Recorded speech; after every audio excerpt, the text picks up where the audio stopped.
빌립보서 4장에 보시면 바울이 이런 말을 했습니다. 어떠한 형편에든지 내가 자족하기를 배웠노니 내가 비천에 처할 줄도 알고 풍부에 처할 줄도 알아. 모든 일에 배부르며 배고픔과 풍부와 궁핍해도 일체의 비결을 배웠노라. 이 말씀에서 사람들이 집중하는 말씀 가운데 하나가 내가 자족하기를 배웠다라는 말입니다. 그래서 사람들은 말합니다. 내게 있는 것으로 나는 만족한다. 행복은 만족하는 사람에게 주어지는 것이다 등의 이야기를 합니다. 그러면서 더 이상 구하거나 얻으려고 노력하지 않는 사람들이 있습니다. 실제로 알렉산더라는 사람은 자족한다는 말씀을 근거로 해서 이런 글을 썼습니다. 성 안에 사는 부자나 부잣집 문간에 사는 가난방이나 하나님께서 지으시고 높든 낮든 나름대로의 신분을 정하셨도다 그랬습니다. 자족하자는 겁니다. 여러분, 이것은 자족한다는 바울의 고백을 오해해도 한참 오해하고 있는 것입니다. 바울의 자족한다는 말을 이렇게 운명론식으로 우리가 받아들여서는 아니 됩니다. 성경은 사람이 가난에 머물러 있는 것에 만족해야 한다거나 스스로 더 나은 상태로 만들기 위해 노력해서는 안 된다고 말씀하고 있지 않습니다. 오히려 성경은 적은 것에 만족하고 전지하지 않는 사람들을 향하여서 더 이상의 것이 주어지지 않는다고 말씀합니다. 빌립보서에서 말씀하는 이 자족한다는 말씀은 결코 바울이 자신의 환경이 지배를 받거나 환경에 의해 좌우되지 않는다는 것을 말하고 있는 것입니다. 나는 환경에 좌우되지 않는다는 거예요. 만일 정당하고 합당한 방법으로 내 환경을 발전시킬 수 있다면 분명히 적극적으로 우리는 그렇게 해야 합니다. 그러나 그 반대로 공공한 처지에 그대로 머물러 있을 수밖에 없을지라도 그 환경이 나를 지배하지 못하도록 해야 합니다. 가난하다는 환경 때문에 인생을 포기하거나 갑자기 부도가 났다는 환경 때문에 더 이상 못 살겠다고 자살을 하거나 그렇게 환경의 지배를 우리는 결코 받아서는 아니 될 것입니다. 그것이 자족한다는 말씀의 의미입니다. 결국 바울이 말씀하는 자족한다는 말은 나는 환경의 주인이지 결코 환경의 종이 되어 환경의 지배를 당하지 않는다라는 말입니다. 나의 삶은 내게 지금 일어나고 있는 일들에 의해서 지배되거나 결정되지 않는다. 나는 그 환경들을 딛고 일어설 수가 있다. 왜? 내 힘이 아니라 내게 능력 주시는 하나님의 능력으로 충분히 그렇게 할 수 있다. 하나님의 능력이 내 안에 있기 때문에 나는 환경의 주인으로 살아갈 수 있지 결코 환경의 종으로 살지 않는다라는 것이 자족한다는 말씀의 의미입니다. 예수님께서 말씀하십니다. 의에 줄이고 목마른 자는 복이 있나니 저희가 배부를 것이미요 라고 했습니다. 줄이고 목마른 자라는 것은 간절히 원하는 사람을 의미합니다. 간절히 원하는 것과 막연하게 원하는 것과는 천지 차이입니다. 막연하게 원하는 사람은 어떤 일이 자기에게 일어났으면 좋겠다는 생각을 합니다. 하지만은 그렇게 되도록 실제로는 거의 애쓰지를 않습니다. 예컨대 믿음이 성숙해지면 좋죠. 내가 다니는 교회가 하나님의 은혜가 충만하고 믿는 자의 수가 더 많아지고 흥왕하는 교회가 되면 좋지요. 성도라면 누구나 바라는 것들입니다. 그러나 이것을 막연히 원하는 사람은 자기의 믿음이 성숙해지면 좋겠다는 생각은 하지만 교회가 흥왕했으면 좋겠다는 생각은 하지만은 실제로 그렇게 되도록 노력하지는 않습니다. 그러나 이와 반대로 간절히 원하는 사람은 믿음이 성숙해지도록 실제로 노력을 합니다. 그럴 때 예수님께서 뭐라고 하셨습니까? 줄이고 목마른 자가 복이 있다. 저희가 배부를 것이라고 했습니다. 그렇습니다. 줄이고 목마른 사람, 간절히 갈망하는 사람이 복을 받는데 배부른 복을 받을 것이다 라고 하셨습니다. 하나님의 복을 받는 것이 그렇습니다. 나는 이만하면 하나님의 복을 받을 만큼 받았다고 자족하는 것이 신앙의 바른 자세인 듯이 말하지만 그렇지는 않습니다. 하나님의 복이 멈추지 말고 내게 계속 주어지기를 우리는 기대하고 또 사모해야만 합니다. 우리는 항상 하나님의 복에 줄이고 목마른 사람이 되어야 되고, 우리는 항상 예수님에게 하나님의 축복에 목마른 사람, 줄인 사람이 되어야 하는 겁니다. 그럼 어떻게 하면 우리가 하나님의 복을 계속 받을 수가 있을까요? 그 해답은 하나님의 임재를 계속 갈망하는 것입니다. 본문은 아론이 대제사장으로서 첫 번째 제사를 드리고 마지막으로 백성들을 축복하는 말씀입니다. 예배는 축복으로 끝을 맺습니다.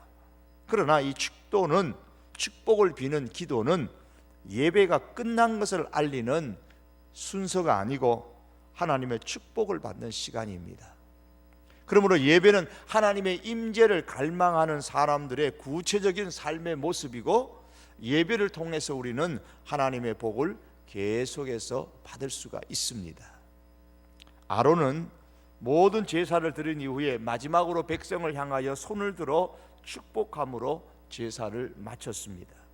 22절의 내용이죠. 아론이 백성을 향하여 손을 들어 축복함으로 속죄제와 번제와 화목제를 마치고 내려오니라 그랬습니다. 아론이 백성들을 향하여 손을 들어 축복한 것은 모든 제사가 하나님께 온전히 드려짐으로써 이제는 참으로 복된 삶을 살게 되었다라는 선포이고, 동시에 하나님께서 임재해 주실 것을 간구하는 기원인 것입니다. 오늘 레위기 9장의 말씀에 보시면은 위임식을 마치고 8번째 날에 대제사장 아론이 첫 번째 하나님 앞에 제사를 드리는데, 그 드리는 내용들이 21절까지 계속해서 나오고 있습니다. 그리고 22절에 가서 마지막으로 백성들을 향하여 축복하고 내려옵니다. 아론이 백성을 향하여 축복하는 것으로 제사를 마무리했던 것처럼 예수님께서도 자신을 제물로 십자가의 제사를 드리시고 부활하여 승천하실 때에 축복하는 것으로 마무리하셨습니다. 예수님의 제사의 마지막도 축복입니다. 누가복음 24장 50절에서 51절에 보시면 예수님께서 손을 들어 저희에게 축복하시더니 축복하실 때에 그들을 떠나 하늘로 올려지시니, 그렇게 말씀을 했습니다. 우리 예수님께서 축복하시면서 하늘로 가셨습니다. 그리고 예수님께서 이 땅에서 행하신 사역을 계승하여 행했던 바울도 축복을 성도들을 향하여 빌었습니다. 주 예수 그리스도의 은혜와 하나님의 사랑과 성령의 교통하심이 너희 무리와 함께 있을지어다, 이렇게 축복했습니다. 그 외에도 여러 곳에서 축복의 말씀으로 서신서를 끝내는 것을 볼 수가 있습니다. 그러므로 우리는 하나님의 축복을 늘 사모해야 됩니다.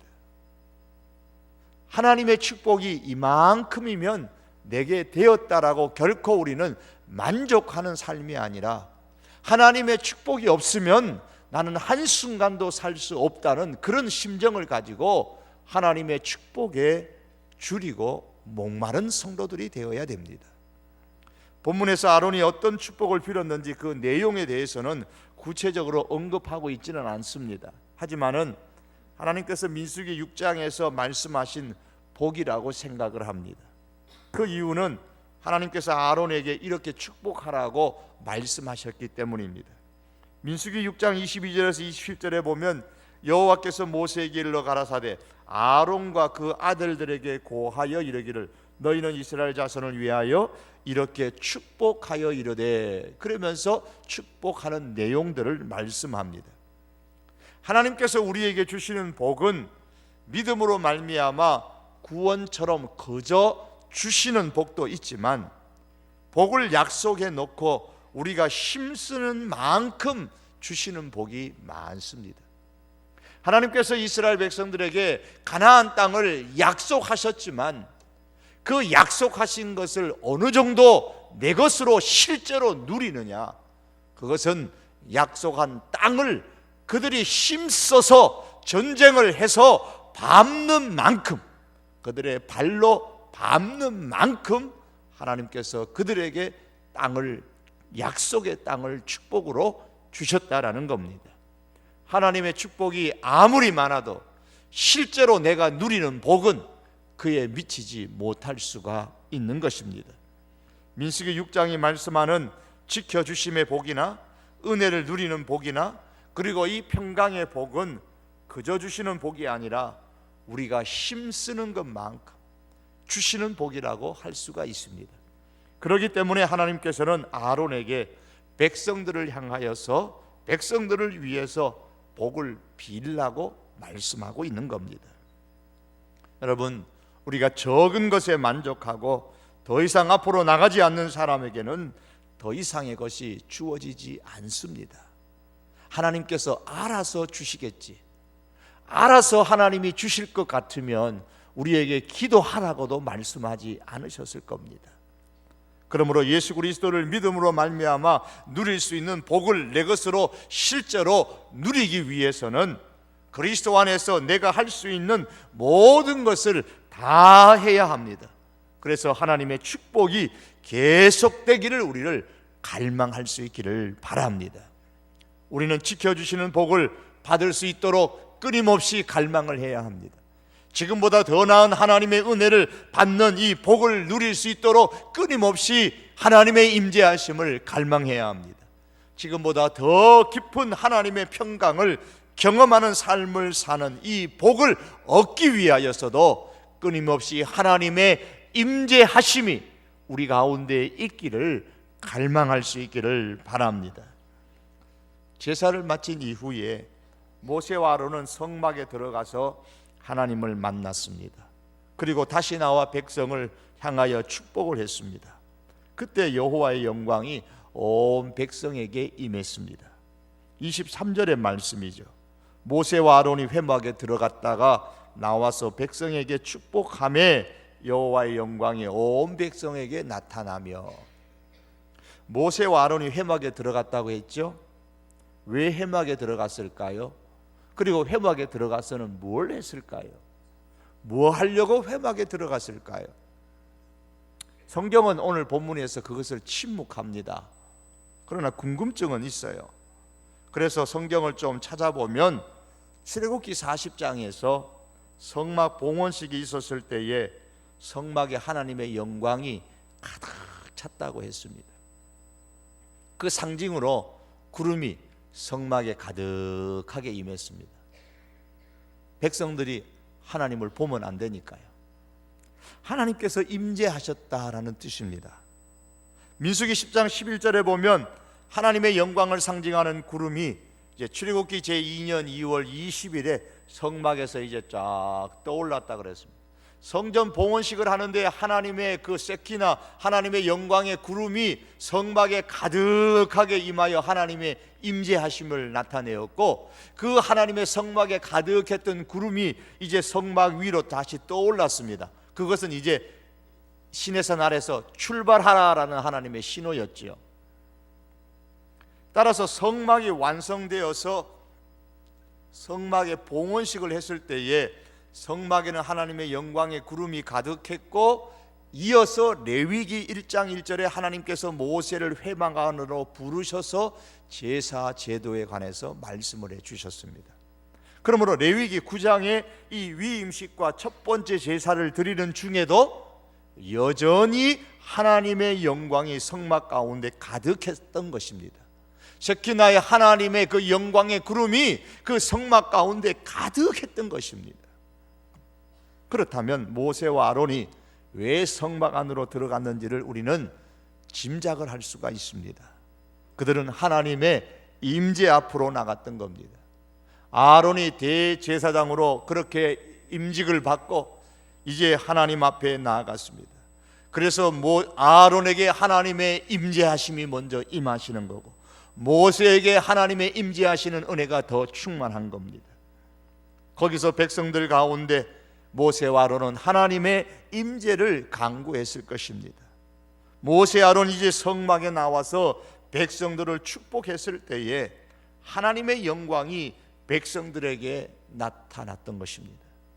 22절에서는 아론이 혼자서 백성들에게 축복을 했지만은 23절에서는 모세와 아론이 성막에 들어갔다가 나온 다음에 함께 백성들에게 축복을 합니다.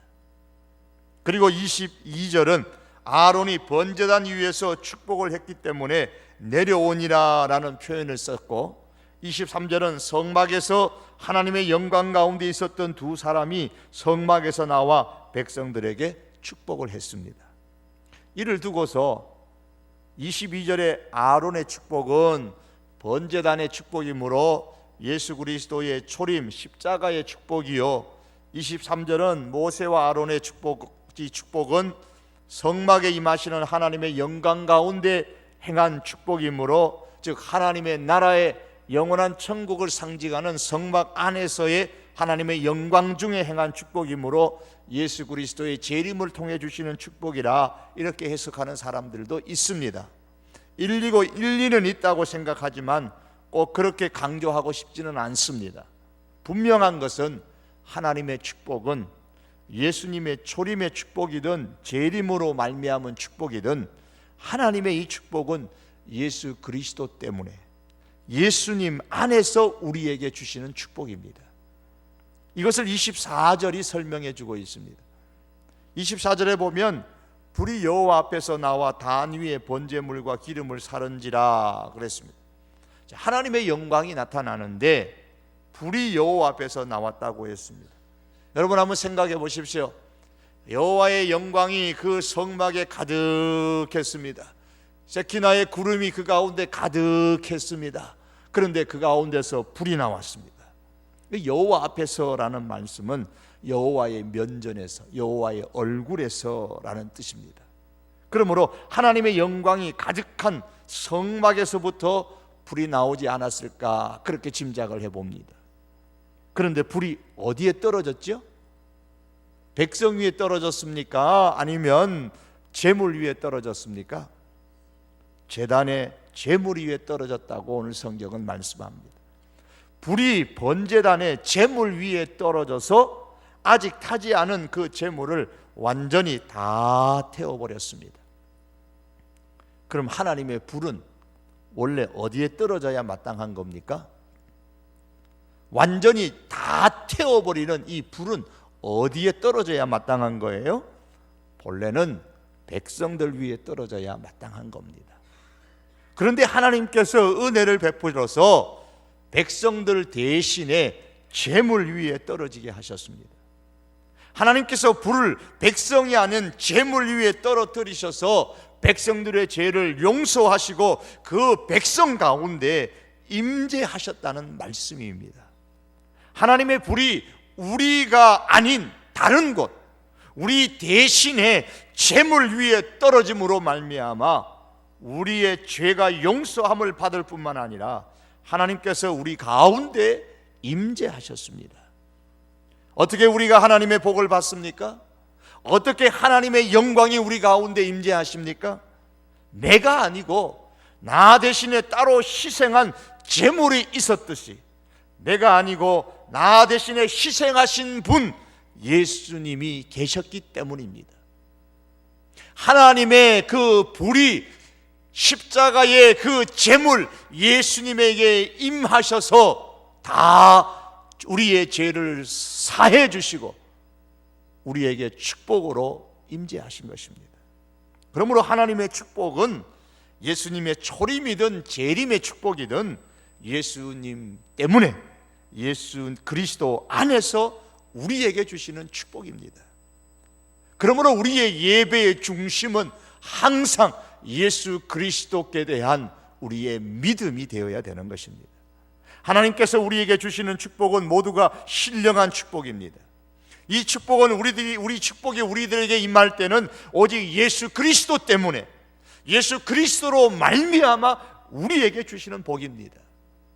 그러므로 우리는 늘 예수 그리스도를 믿는 믿음 안에 머물러야 됩니다.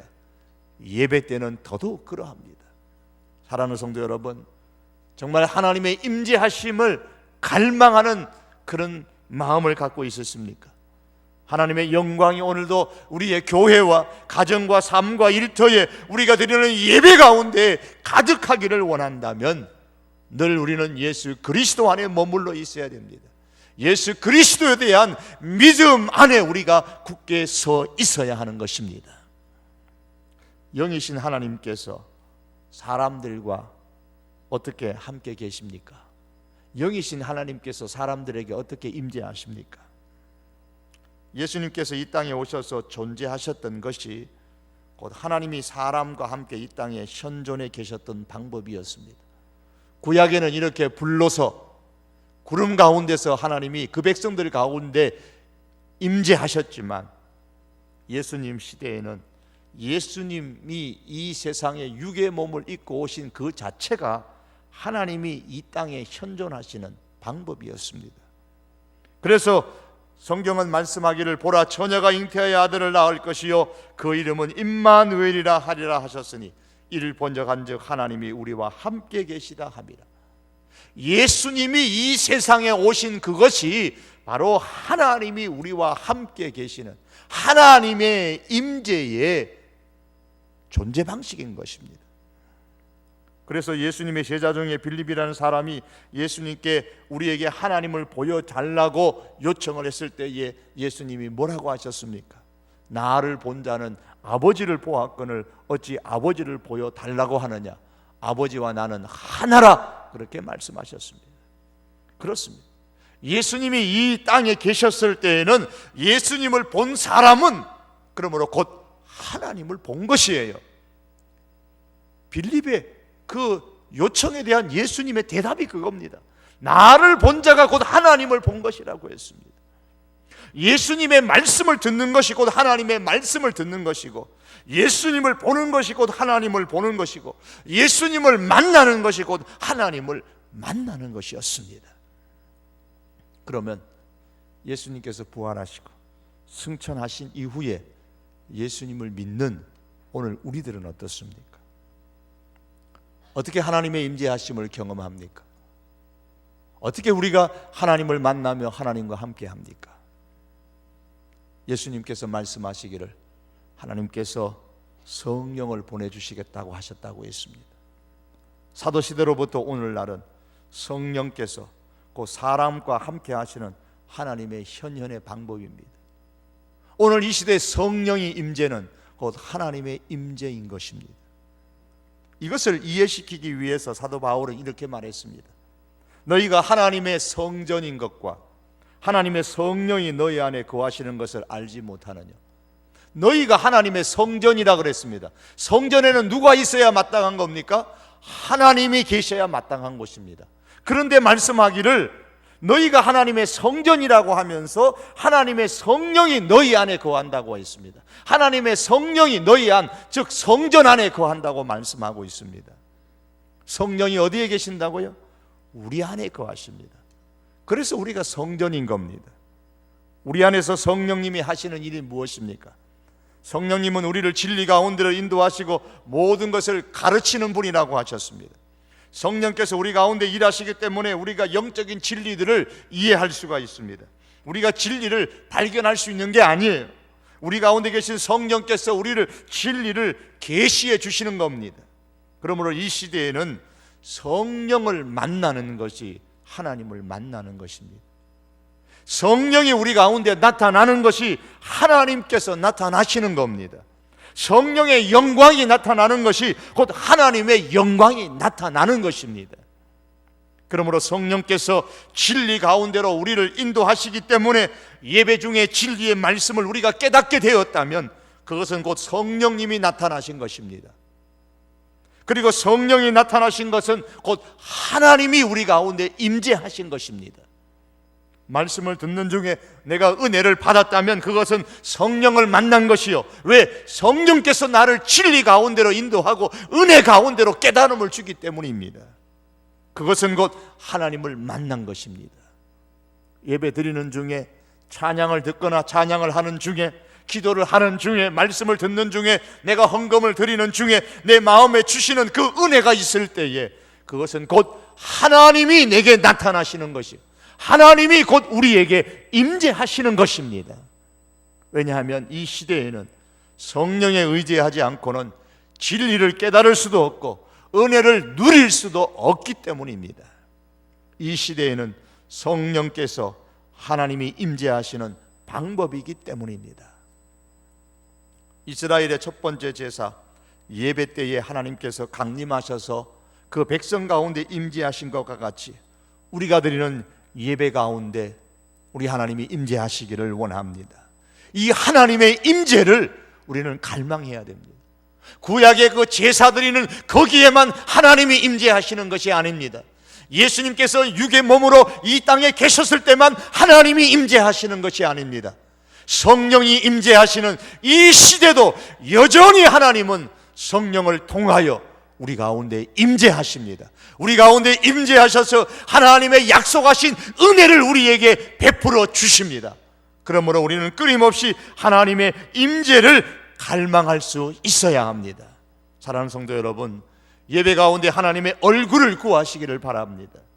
성경은 말씀하기를 내 백성이 내 얼굴을 구하면 내가 하늘에서 듣고 고쳐주실 것이라고 하셨습니다. 악한 길에서 떠나 회개하며 하나님의 얼굴을 우리는 갈망해야 합니다.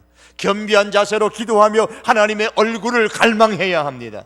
그러면 하나님께서 들으시겠다고 하셨습니다. 그러면 하나님께서 임재해 주시겠다고 하셨습니다. 그래서 우리의 심령을 변화시키시고 우리의 삶을 변화시키시겠다고, 우리의 죄를 제거하시고 우리의 땅을 변화시키시겠다고, 고치시겠다고 약속하셨습니다.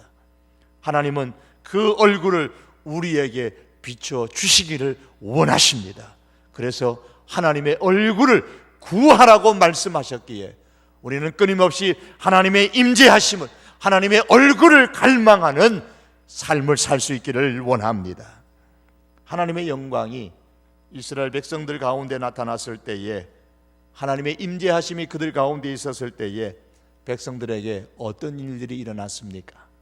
24절 하반절의 말씀 보니까 온 백성이 이를 보고 소리 지르며 엎드렸더라 그랬습니다. 여기에 보시면 두 가지 현상이 나타났죠. 하나는 소리를 질렀더라, 기쁨입니다.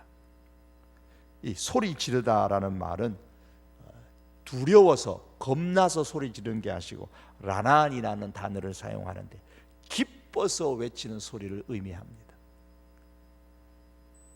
기쁨은 하나님의 임재를 경험한 영혼에서부터 터져 나오는 감정입니다. 기쁨은 성령의 다스림을 받는 그 영으로부터 나오는 것입니다. 이 기쁨은 육신의 힘이 아니라 영적인 힘입니다. 성경은 말씀하기를 느헤미야 8장 10절에서 여호와로 인하여 기뻐하는 것이 너희의 힘이니라 그랬습니다. 하나님이 임재하셨을 때에 하나님의 임재하심을 경험한 그 사람에게 나타나는 그 기쁨, 이것은 우리의 힘입니다. 우리에게 힘을 주시는 영적인 능력입니다.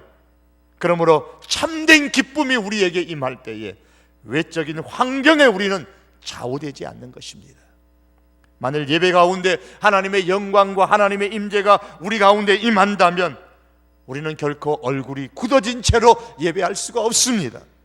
우리의 마음이 굳어진 채로 우리가 하나님을 바라볼 수가 없습니다. 얼굴이 달라지고 마음이 달라지고 입술의 고백이 달라지고 찬양이 달라집니다. 사랑하는 성도 여러분, 기쁨은 하나님의 임재의 현상으로 나타나는 축복입니다. 하나님의 임재 가운데 얻게 되는 이 기쁨은 세상 가운데서 얻는 우리의 모든 멍에를 깨트려 버리기에 충분한 힘입니다. 오늘도 하나님께서 우리에게 임재하셔서 우리를 만져주시면 그 하나님의 임재 속에서 오는 그 기쁨으로 인해서 우리의 멍에는 날아갈 것이고 삶은 바뀌게 될 것입니다. 이러한 하나님의 임재하심이 우리 가운데 있기를 축복합니다. 이런 하나님의 임재하심을 우리가 늘 갈망하는 삶을 살 수 있기를 바랍니다. 하나님의 임재하실 때에 나타나는 또 하나의 현상은 엎드렸다고 했습니다. 이거는 경배요 경외입니다. 온몸으로 하나님을 경외하였다는 말입니다. 하나님의 임재하심을 경험하는 사람일수록 하나님을 경외합니다. 잠언의 말씀은 여호와를 경외하는 것이 지혜의 근본이고 거룩하신 하나님을 아는 시초라고 했습니다. 하나님을 아는 시초가 뭐냐? 하나님을 경배, 하나님을 경외하는 것, 하나님께 엎드리는 겁니다. 존 비비어의 책에 경외라는 책에 보면 제일 끝부분에 하나님을 경외하는 사람에게 하나님이 주시는 축복에 관한 성경의 말씀들을 소개하는데 19가지를 쭉 나열하고 있습니다. 그리고 그 이후에 이렇게 말했습니다. 이것은 19가지 나열한 이것은 하나님을 경외하는 자들에게 주신 하나님의 약속을 몇 가지만 나열한 것이다. 그보다 훨씬 더 많은 약속들이 있다. 이렇게 기록했습니다. 그렇습니다. 사랑하는 성도 여러분, 하나님을 경외하는 자들에게 하나님께서 주시는 약속들이 있습니다. 하나님의 임재가 있는 곳에는 반드시 하나님을 경외하는 사람이 있습니다. 우리 성도교회 가족들이 끊임없이 하나님의 임재 가운데 하나님을 경외하는 사람들이 되어져서 하나님께서 약속하신 축복을 계속해서 누릴 수 있기를 바랍니다. 말씀을 맺겠습니다. 여러분, 사도 바울의 내가 일체의 자족의 비결을 배웠다는 말씀을 오해함으로 통해서 나는 이만큼만 하나님의 축복을 받으면 된다라고 그렇게 우리가 그 하나님의 축복을 받는 자리에서 멈추지 마시기를 바랍니다. 오늘 첫 번째 제사를 통하여서 하나님께서는 아론과 모세를 통하여서 그의 백성들, 하나님의 백성들에게 축복하는 모습을 통해 끊임없이 하나님의 축복을 사모하는, 갈망하는 사람이 되기를 우리들에게 원하고 있습니다. 어떻게 우리가 하나님의 축복을 끊임없이 누릴 수가 있습니까? 어떻게 우리가 끊임없이 하나님의 주시는 이 기쁨 속에 우리가 끊임없이 하나님을 경외하며 그 경외하는 속에 주시는 하나님의 약속들을 축복으로 누릴 수 있습니까? 하나님의 임재하심을 경험할 때입니다. 우리가 늘 예배를 통하여서 하나님의 임재하심을 갈망할 수 있기를 바랍니다. 늘 우리가 드리는 예배, 이 예배에 올라올 때마다 우리가 하나님 앞에 기도할 때마다 하나님의 축복이 필요합니다. 이번 주간도 오늘도 내일도 내가 하나님의 복이 없으면 내가 살아갈 수가 없습니다. 내게 하나님의 축복이 필요합니다. 하나님 임하여 주시옵소서. 줄이고 목마른 심령으로 하나님의 임재를 간구하시는 우리 믿음의 식구들이 다 될 수 있기를 주님의 이름으로 축복합니다. 기도하시겠습니다. 여러분, 이 시간 한번 기도합니다. 기도하실 때에 하나님이여, 이스라엘 백성들에게 하나님의 영광이 임재하시고 하나님께서 그들 가운데 임하셔서 그 백성들을 축복하기를 원하셨던 하나님, 이 시간 간절히 원하옵기는 우리가 드리는 예배 가운데 우리가 기도해야 할 때마다, 우리가 주님의 이름으로 모일 때마다, 예배할 때마다 하나님이 임재하여 주시옵소서. 하나님의 영광이 예배하는 모든 성도들의 심령 가운데 임하여 주시옵소서. 그리하여 하나님의 임재 가운데 주시는 하나님의 기쁨이 충만하여서 우리의 모든 세상의 짐들이 다 날아가게 하여 주시옵소서. 여러분, 기도하십시다. 또한 하나님의 임재하심을 경험함으로 통하여서 정말 하나님을 경외하는 자리에 우리가 서게 하시고 그 가운데 경외하는 자에게 주시는 성경의 하나님의 약속들을 누리는 내 자신이 되게 하시고 우리 성도들이 다 될 수 있도록 이 시간 우리 이를 위해서 하나님의 임재를 갈망하며 그 속에 주시는 하나님의 축복을 누리는 내 자신과 우리 교회가 되게 하시고 우리가 교회가 드리는 모든 예배 때마다 이와 같은 하나님의 임재의 축복이 있도록 우리 다 같이 한번 주여 부르짖고 기도하시겠습니다.